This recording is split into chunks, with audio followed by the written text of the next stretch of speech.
Good morning, everyone. How are you today? I'm Scott Aukenbaum. I'm a retired FBI agent. Had an amazing 30-year career with a majority of my career spent on the investigation of cybercrime.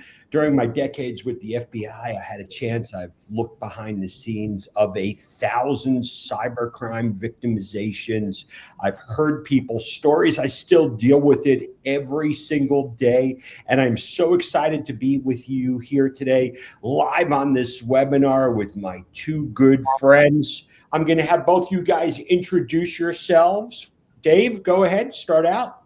Sure. I'm Dave Trader, a strategic advisor to ExoCyber and ComplyQ. Been in the industry for over 18 years now. Started my career in the United States Marine Corps, and I'm a graduate of the FBI CISO Academy, and currently in the executive director role for the Alumni Association there. So I get to do some instructing, and I too, like Scott, deal with cybersecurity incidents and breaches at an enterprise and corporate level almost on a daily basis. So excited to have this chat today. So thanks for having me. Awesome. And Tim, introduce yourself. Yeah, thanks, guys. Tim Benedict. I'm the Chief Technology Officer here at ComplyQ. I've been in IT for over 20 years, mostly on the consulting side, focusing on digital transformation, cloud, and with the wonderful convergence of the last couple of years with artificial intelligence, bringing the wonderful world of traditional information technology stacks and providing secure solutions for it. So happy to be here today.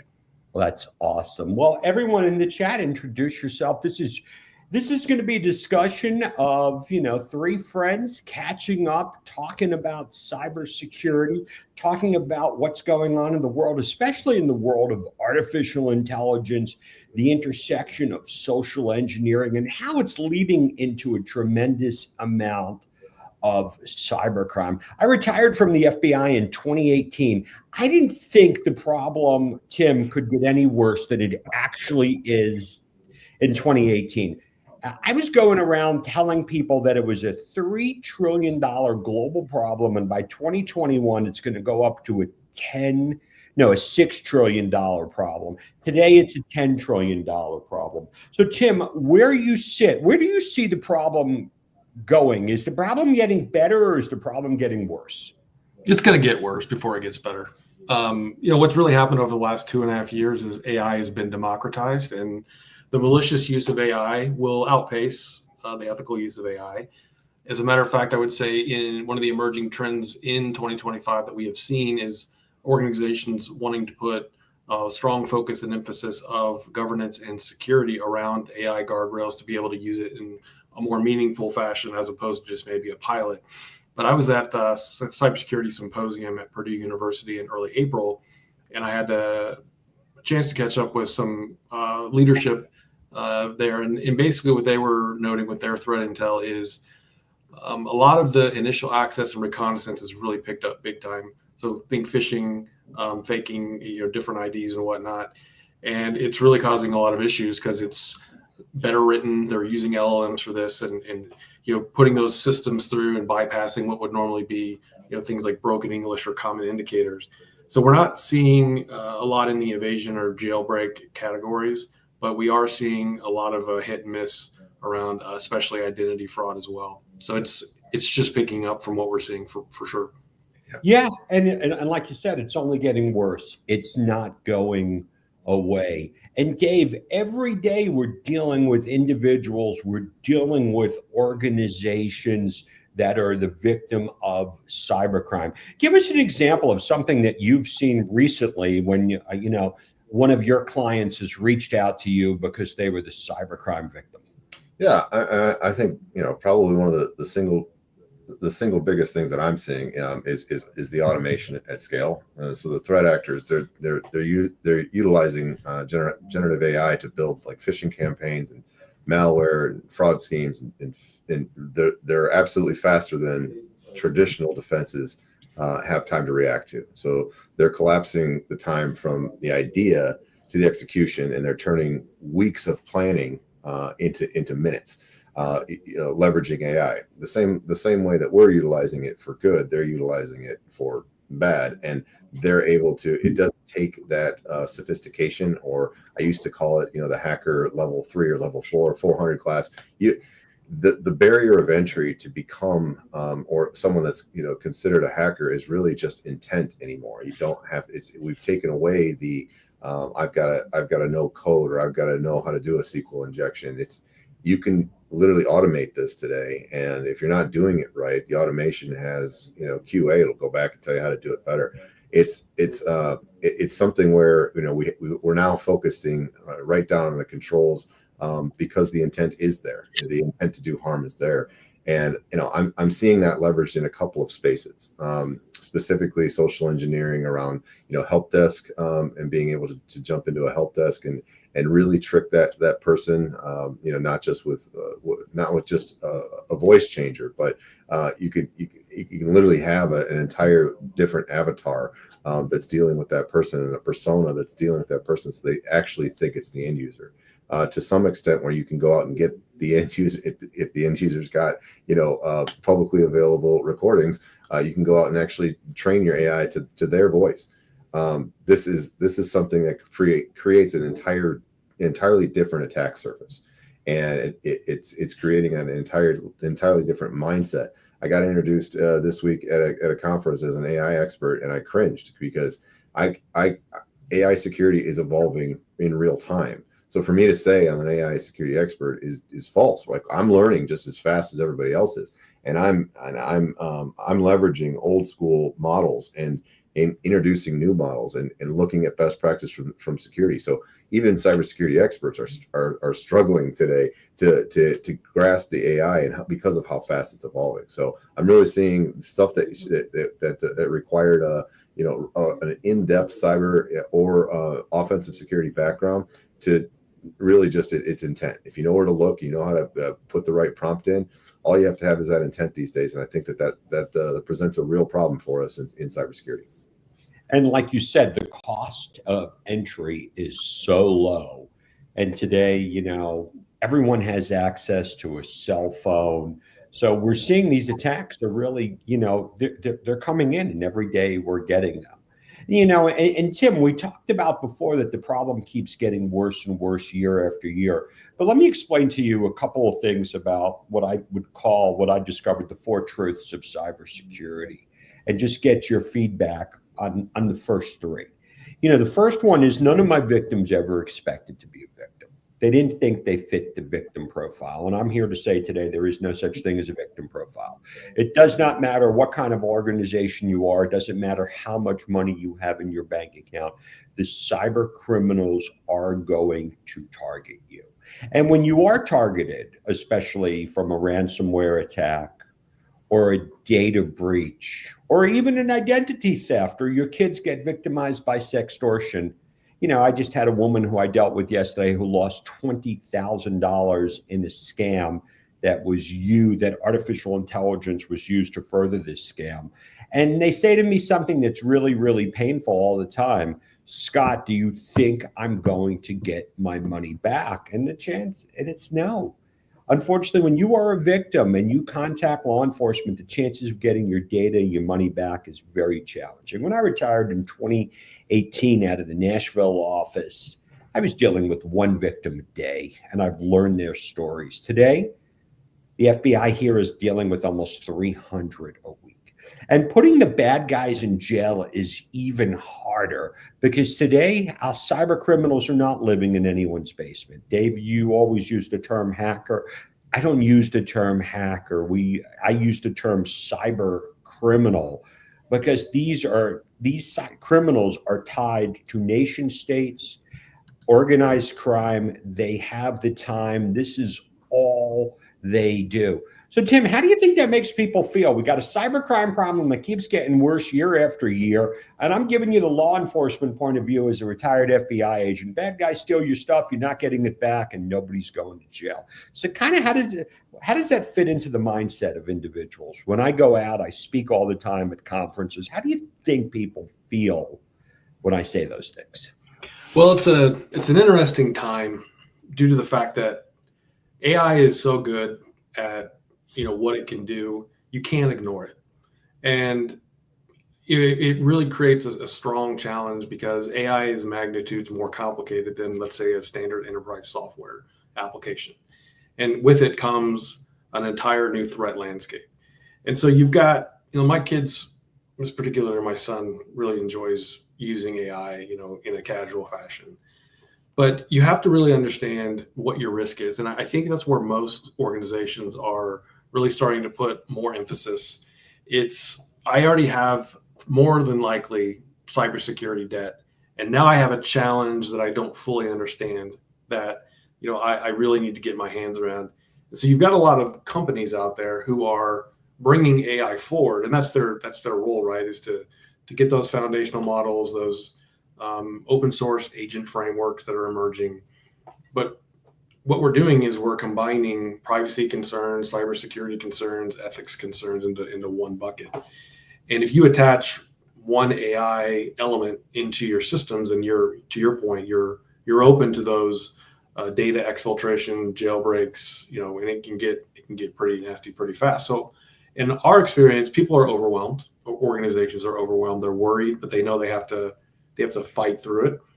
And it gets complicated very quickly because you have to understand that a traditional cybersecurity stack isn't going to mitigate these tactics. The MITRE Atlas framework is a parallel framework to the MITRE ATT&CK framework. So I would say the best thing that organizations can do is over communicate, make the AI conversation a holistic approach, and then break it into subdomains and follow those patterns. But I would say that every organization that I've spoken to, every single one, if they just were to take a step back and just have a general purpose AI, like this, just standard content creation, and use that as a way to build out the risk profiling and the governance and the security controls and the processes to look at an AI system or a SaaS platform as an organization, they would be much further along than I think that they think they would be, because it is overwhelming and complicated. I think it'll stabilize over the next couple of years, but that's a long way out. And like I said, AI is here to stay. It's very, very good. It works. We use it as well. And I think that's what we're trying to do out there is, the whole point of this webinar is to have folks that are talking about the ethics of AI, talking about responsible AI, talking about security AI, without having to push an AI system, but more just like, here's what we're seeing. This is what we're building. Here's how we're communicating these different elements. And I find that most folks find those initial conversations even more valuable because, like I said, it's a challenge that they don't even know that they have holistically. Tim, those are some amazing points. Here's the problem. I mean, I've been dealing with this outside of the FBI for 8 years. I look behind the scenes of everything. I go to tech conferences where I'm in front of tech people all the time, and I'm asking questions like, hey, how many of you guys are working from home? And everyone's working from home. And I go, how many of you guys have two-factor authentication on your home ISP or on your AT&T or Verizon mobile account? And Dave, what do you think the percentage, and we're not talking security, we're talking at an IT conference, have those basic points of hygiene secured? They're all using their cell phones for work. They're all using their home ISP to connect to their VPN. Hopefully that has two-factor. What percentage do you think, when I talk at a conference? I would say that's probably sub 40%, even at an IT, security conference. And that it's not shocking because for some reason, even IT professionals, shadow IT and the attack surface that creates, I don't think that they all, tie that together, right? No one's looking at that like, oh, I'm leaving these breadcrumbs on my home system that can be, leveraged and utilized against me. They're just looking at, well, I've got compliance and regulation for the job that I have to go do. I have to get to it, and how I get to it is not as important as, it being secured when I get. And that's not true. I mean, you're leaving behind all kinds of things from being able to get to the hash, being able to get to the chain. If I can get into any one of those points, I'm going to be able to see that traffic. And I think that those are, that's a valuable point. Is we can't just secure, the traditional models of hard or bare metal servers and workstations like we used to think. We're not able to do that anymore. We've got to get to a spot where we're actually, AI introduces a living, growing attack surface, right? So we got to secure the APIs, the models, the training pipelines. And it's not just about hardening the infrastructure anymore. It's really more about securing the algorithms, the data, and all the outputs themselves. And I'm going to add one thing in, Dave. I want to cut you off, but it's about securing the individual. I mean, we can talk all friggin' day long about securing algorithms, securing the stack, becoming compliant. People work at organizations are made up of people. If people aren't secure, then Tim, I hate to say it, we're going to have this conversation 10 years from now, and the problem's going to keep getting worse. Dave, I'm sorry, keep going. No, you had it. I mean, you're right. I think that we used to look at things like, the traditional tools like EDRs and firewalls, and are those still enough? And, to my point, I think they're necessary, but they're no longer completely sufficient, right? You have to have them, and you have to be able to pull the telemetry from them in order to be able to create, the next phase of what we're going to do for protection. But the AI driven threats they're dynamic, they're adaptive, they're context aware, they know what's happening across the board. So we need AI augmented defenses. So it's not just going to be the same things that we've always done. We've got to have, machine speed analytics and autonomous response and playbooks, and behavioral analytics and baselining there. And then those have to evolve as fast as the threats do. So this is really, it's really something that I'm, not only fascinated, I have great respect for it, but it's also something that I've just inundated. My life as a cybersecurity, professional is just getting into this and how can we help? And to your point, Scott, you're right. The weakest link, and we've always pick on the end users, right? And it's the human factor. That's going to be how they get in, no matter what, what I have in the security stack. That's probably going to be right for a very long time. But, is there something else that we can do? Is there a way that we can protect that human, or have something running in parallel to that human that really watches what risk they're introducing to any network that they're on? So, all right, no, that's a great point. Yep.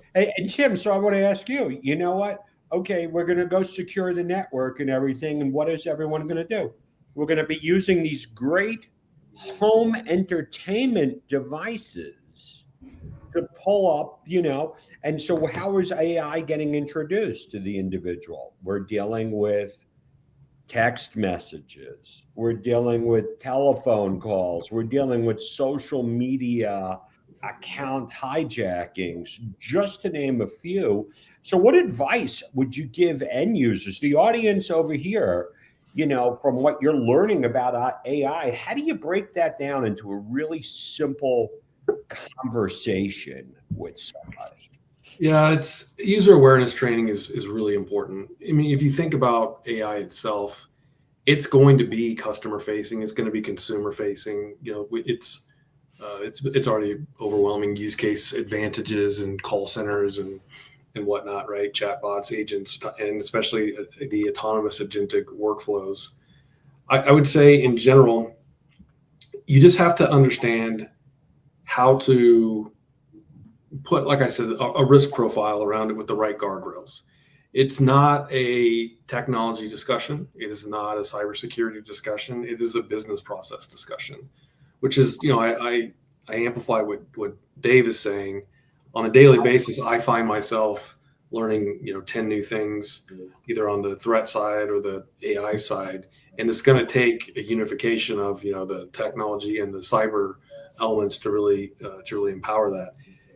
Also a separation of AI usage is really important. You want to enable your users and your consumers to use it or be able to be used in an appropriate way. So it's going to be really important to have separation of services and, just getting your users educated on, how to use it appropriately. We can jailbreak just about any traditional AI guardrail, but I think it's an evolving conversation. I mean, we're learning just as much from having conversations with folks like yourself in different organizations. And, I would say even from May until July of this year, my perception of general purpose AI has changed greatly as compared to what we would consider either a high risk or a high sensitive AI model. So they're just completely different approaches. And it really matters what the AI usage is intended to be. Get it. Dave, I had a conversation yesterday with one of my chief information security officer buddies at a very, very large publicly traded healthcare company. And he told the organization, he was saying, Scott, you have to see what they want to do with our healthcare data. They want to put it in. They have all these great, great case scenarios of what they could do that would really solve things. But he said there's really so much risk involved with that, and they keep pushing back. And I said, listen, your job, and I really want you to chime in. I said, your job as the CISO here is to give them their concerns and let them do what they want to do. I mean, and he said, I did. They all freaked out. They want me to approve it. Yeah. Yeah. We're talking about that kind of situation where we're starting to see healthcare companies, we're starting to see financial companies, we're starting to see law firms. Everyone's throwing everything into Chat GPT or Copilot and saying, hey, fix the problem. Well, I'm reminded of a story of a colleague of mine who had to do this as a CISO when Wi-Fi first came out. Everybody was like, we're not doing Wi-Fi. All the CISOs were like, no, we are not doing this. It's insecure. We cannot do it. Can you imagine an enterprise today that doesn't leverage, Wi-Fi capability, throughout their organization, and what the users would, it just has evolved. You've got to adapt with the technology. You've got to get your arms around it. And our job as CISOs is to measure that risk, measure it accordingly, report that risk. And at the end of the day, we can say no, but we really should be saying yes. And so not, we're going to figure out how to do this with you. We're going to partner with you, and we're going to bring the right controls in place where we can have the guardrails that are supposed to be there. And then we can have backstops and controls in place so that we can stop activity that we don't want to see. That could be, detrimental to the company, detrimental to the user. Though that's the job, and I'm telling you, I understand that CISO's pain of we want you to give us a stamp of approval on this. Well, how could he without being how could he? This technology is so new and so pervasive and so broad, and it's moving at a pace so quickly. How could he have his arms around it just yet? You got to rely on things like the frameworks that Tim was talking about with MITRE and with NIST, the RMF. There, you've got to have a common language that the experts as a whole are starting to get our arms around and say, this is the methodology, this is how you should do it. And unfortunately, that takes time, and it takes an all stop where you just go, oh man, this is now the new problem that I've got to face over the next 6 to 12, 18, forever. I've got to take a look at this, and I've got to get closer to this to understand what risk it's introducing into my environment. And so I feel his pain. I know it, but I wouldn't want to have been the CISO that said no to Wi-Fi, and you can't be the CISO that says no to AI either. It's everywhere. Well, and one of the things, Tim, and this goes back to my days when I was in graduate school, like 14 years ago. I wrote a paper. I remember. I wish I could find it. And the thesis was, if you introduce a new technology without understanding all of the risks, is that a success? Is that a recipe for failure? And I don't think it was that words, but let's really think about this. Introducing a new technology without understanding the risks. So I want you to answer that, Tim. But Dave, I'd rather let somebody else fail. I don't want to be the first person introducing something and be the first pioneer with arrows in my back. And I think that's why you see the hesitation on CISOs. They're waiting to see who's doing this right, and then we can go out and we'll copy paste. We'll all get behind it. But I agree. You don't. If you're the first one to step forward, that's never been great. I know how that works. In the Marines, that we would never wanted to be that person. Yeah. So. Hey, you be the first guy through the door. So Tim, what do you think about that? I mean, and how do we address those situations? I mean, we really want to kind of solve problems. We don't want to be Dr. No all the time. Well, your first use case, if you're looking at medical data and AI, and that's your first use case, you're probably skipping some steps there. I think it's one of those, think big, move fast, start small scenarios where, again, start with a use case that has the least amount of risk, that has a high business impact and a high technical feasibility. Use that to follow the appropriate framework, whether it's NIST or ISO 42001, and begin laying that baseline down. And then you iteratively, build out your shared services. If you can build out a cloud-based shared service for AI or a data center hosted shared service for AI, that's going to be a big win, because then you can start building specific use case and subdomains on top of that. If, I really think that most organizations are kind of taking that Big Four consulting piece where they're like, oh, like for financial services, customer underwriting. Yeah, that's a great, very large use case, but is that really where you want to start? You gotta be a little pragmatic about this, and you kind of take a step back, because once you do lay those controls around, you start those interdisciplinary conversations across your organization, you're going to be able to tie that together. Again, this is not being driven. The use case adoption is not being driven by information technology or cybersecurity. It is coming from the business units for good reason, because that is where the innovation is going to happen. So, obviously it's going to fall to cyber, it's going to fall to IT, but you can't you can start with the high risk use cases, but it would be much easier to start, here and build your way up over here over the course of a year and a half, still staying relevant to what AI is coming about. Most of the innovation that's happening, I would say, the up and coming innovation around agents and these open source frameworks, and some of the innovations that's happening with how the model providers and foundational models are getting better at things, are still emerging. And so you have that time to talk to those folks. But I would also say that I think most people complicate the topic by saying, oh, this is all new. Well, in our system, as an example, let's say we identify a prompt injection and we go chase it down. We decide that the event needs to be an incident. As soon as it leaves our system and it gets sent out to an ITSM system or a SOC, everything is back on from a traditional cybersecurity perspective. That's where traditional cyber threat intelligence comes into play. You're going to look at that source IP. You're going to look at that source machine. Why did they send the prompt injection? What was the correlation or the risk score or confidence score? It's all the same from there. Once you get outside of that little threat bubble, then you're back into your standard domain of cybersecurity and whatnot. So I really think the basics are important, and just having that simplicity and just doing the process is really effective in order to do some long-term strategy.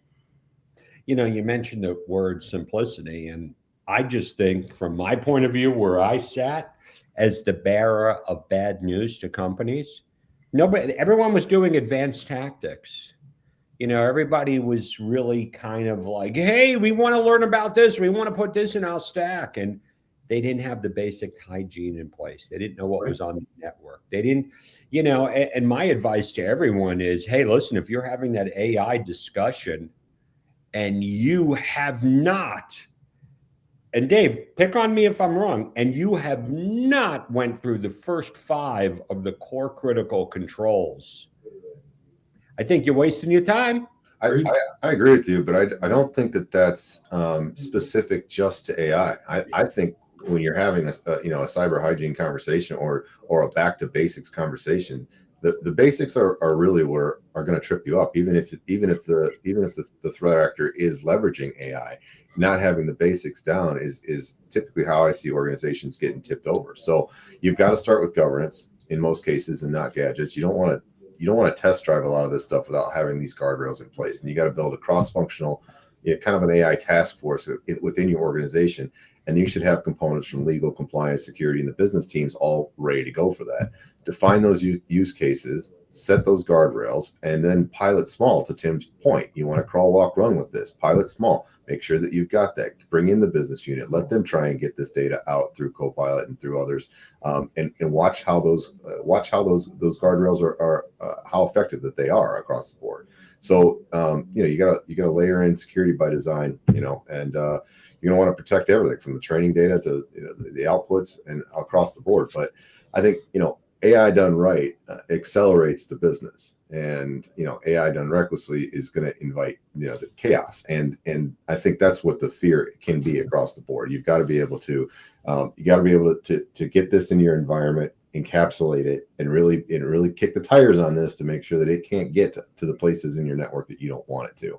But I said back to basics is another thing that we constantly harp on, because at the end of the day, that's the AI is going to see that it's faster than normal, and the AI is just going to enhance that, and that speed to attack is going to increase greatly.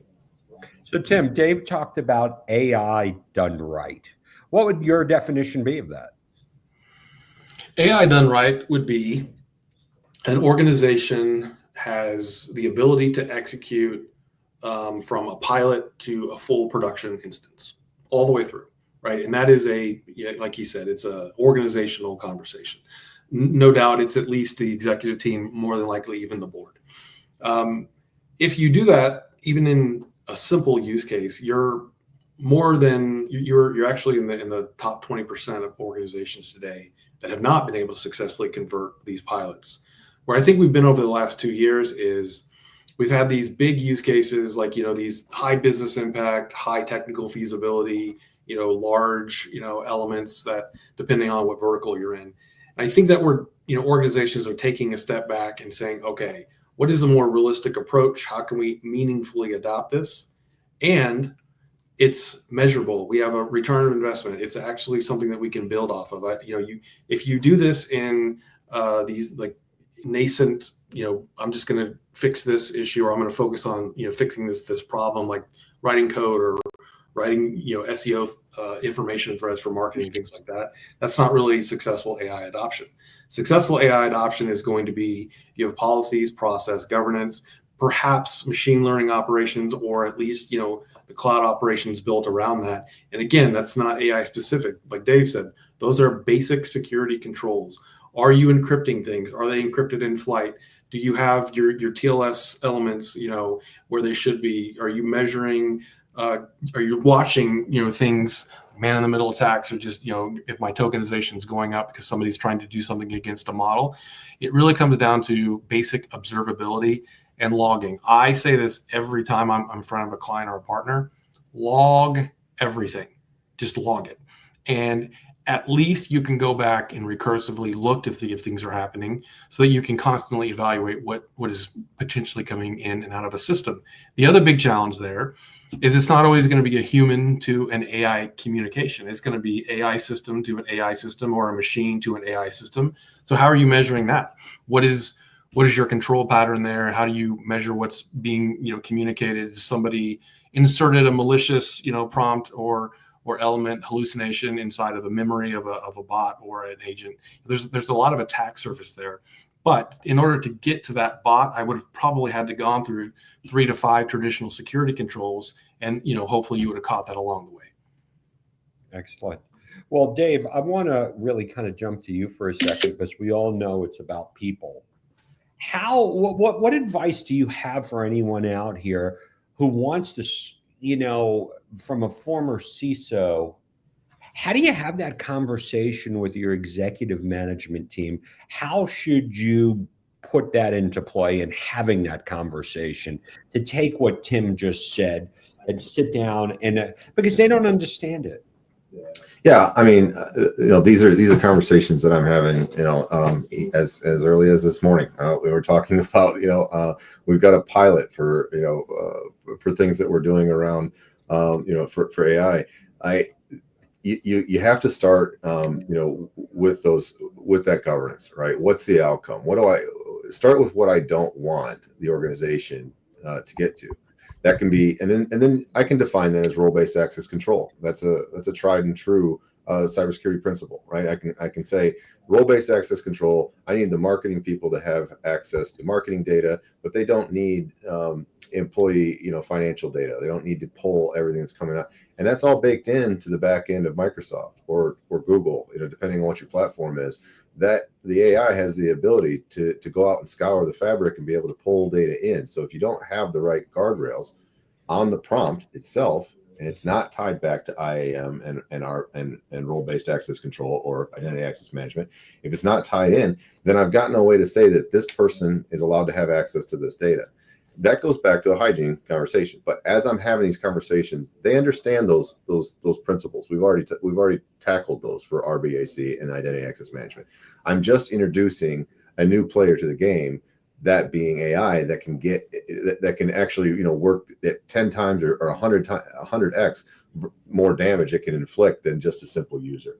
So that's how I equate it. I treat it as a user. I treat it as a powerful user, in the environment, and then I have that conversation treating our AI or our Copilot or Claude or whichever platform that we're introducing. I treat that as a power user in the environment, and I talk about what its capabilities are and how we can wrap something around that. That's me starting small. That's me starting the conversation small, because what's that going to do? Well, I mean, as we grow, we introduce this, that now you're talking about 1,000 users with the same capability, right? So we are upgrading our users and their capability and their technological prowess.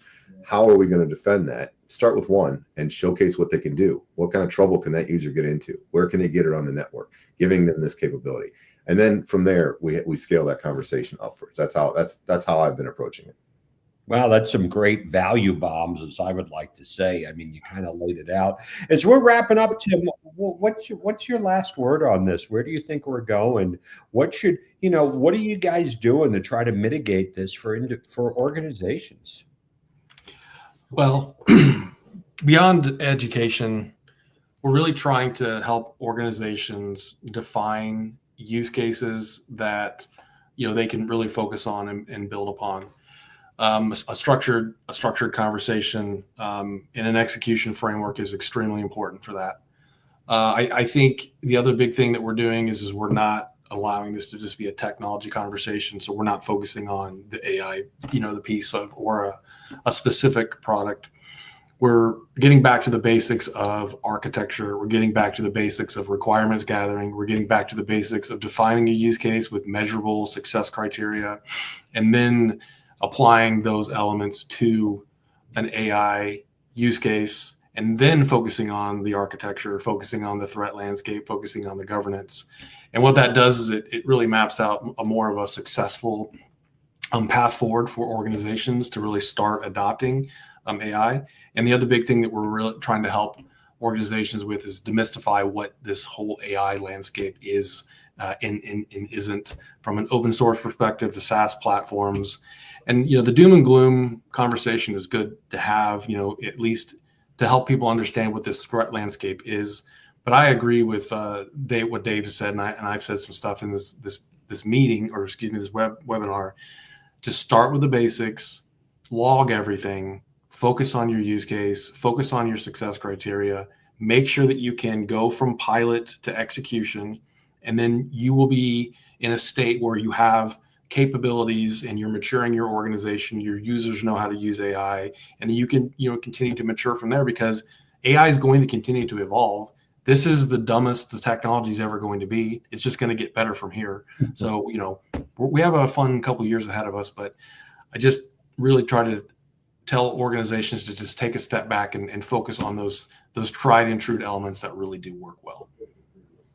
That's amazing stuff. And I just want to echo and repeat what you just said. I can't tell you how many times I've dealt with organizations that were victimized and they didn't have logging turned on. Yeah. So absolutely so important. Tim, Dave, thank you so much for this conversation. I don't know how 40 minutes has just blew by so quickly. You guys have thrown out a lot of thinking for me. I don't look in that lane, and tell you one thing, I'm sure glad I don't want to be a CISO or anything like that.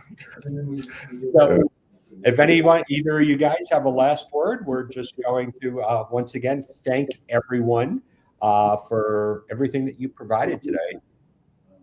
Yeah, excellent. That's good. I just the one thing that I would add to that is just AI. When we think about the future of cybersecurity, AI isn't the future of cybersecurity. To me, it's the present battlefield.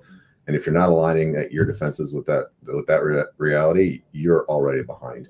And it's one of those things where we just if we can help at all, we want to. We're part of the conversations at national levels. We're part of these conversations, helping guide what's happening and what's coming next. And we're on the forefront of this, and we're getting our arms around it. We're getting help is on the way. I'll leave with that as well. I mean, there's a lot coming down the pipe that's going to help us with this. Well said. I agree. Reach out if you have any questions or you want to explore any of these topics further. That's what we're here for. We've been doing this for over 2.5 years now, so we're in the thick of it ourselves. All right. Well, both of you, thank you for letting me kind of tag along and hang out with you guys. I really had a great time. I look forward to doing more. Thank you, everybody. Thank you. Take care.